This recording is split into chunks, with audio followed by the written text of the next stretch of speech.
So, Richard, when I get to the point, which I really hope, to understanding my emotions better and have a sense of personal mastery you were talking about before, will this also mean that I will make my decisions in a different way?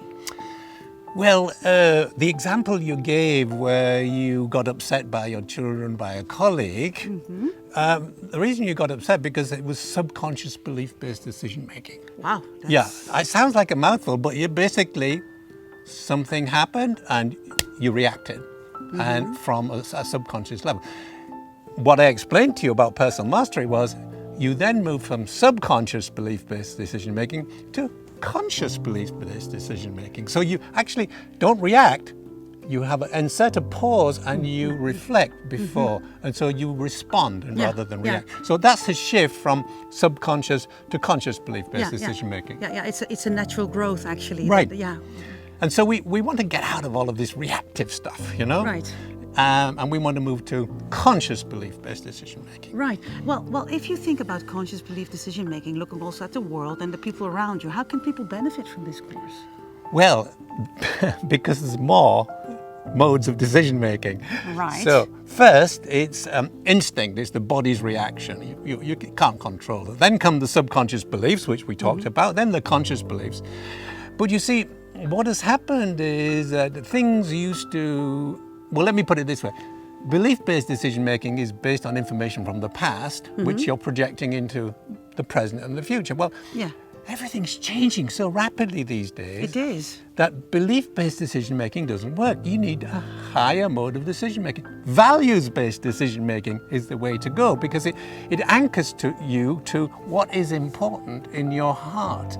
Right? Yeah, but also with the understanding of your heart that you have taken in already. Well, what is it? What's so important to me that I feel a sense of alignment? Well, that's values-based decision making. Right. And what kind of impact will that again have on my life?